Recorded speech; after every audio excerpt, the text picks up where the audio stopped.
Hello everybody, welcome back to my channel. This is Simmer with Live One Essence, and today's topic is about soulmates versus twin flames and what is the difference and how to know if you're in a soulmate relationship or if you're in a twin flame relationship. I have had soulmate relationships and I am looking forward to sharing my experience and knowledge with you guys so that way you can make an informed choice of how your life can proceed in the future. The number one thing that is very common in a soulmate relationship is that there is no growth.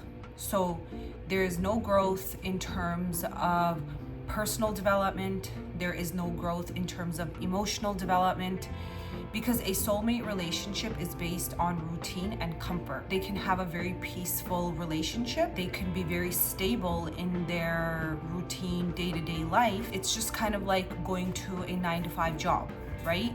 So you go to work at 9 o'clock and you have your work of the day. Everything is stable, plateaued, no growth if you're not choosing that.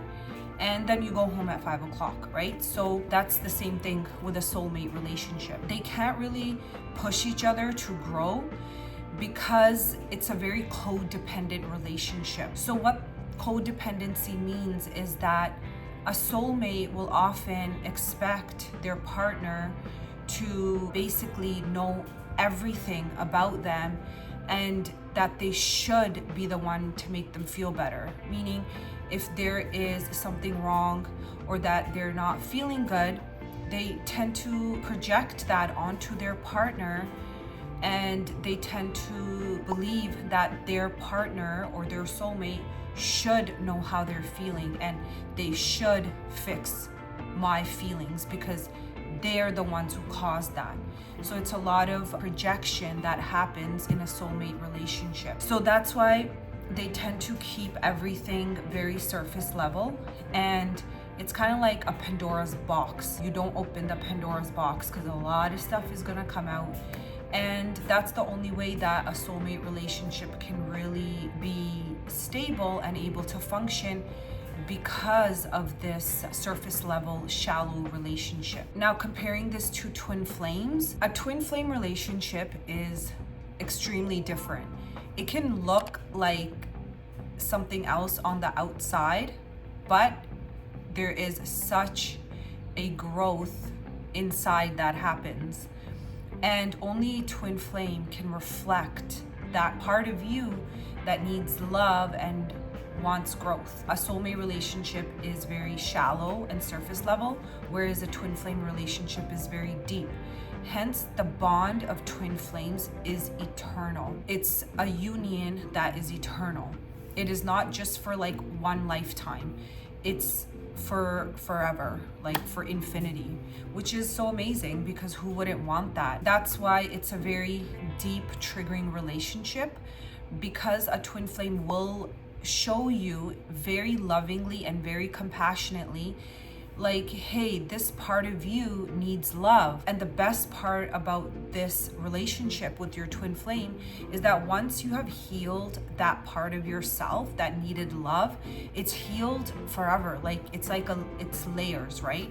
So think of like an onion that has layers. However, with a twin flame, once one of the layers is healed, you do not have to put it under the rug. You don't have to, slip your feelings away. You don't have to accumulate a Pandora's box with your feelings, because with twin flames, it's all gonna come up for healing, and then you go deeper into love. That's why it's a marriage made in heaven, and it's written in the stars, which is made by God. And I personally always wanted my twin flame my whole life. I just didn't know that I was in a soulmate relationship. Like I was growing a lot. I was emotionally maturing, energetically, going on to my spiritual path, my spiritual journey. But I noticed that my soulmate was very stagnant and there was a lot of dependency on me. And then I started to feel bad because I was like, oh my God, am I growing too rapidly? Should I slow down? Am I doing something wrong?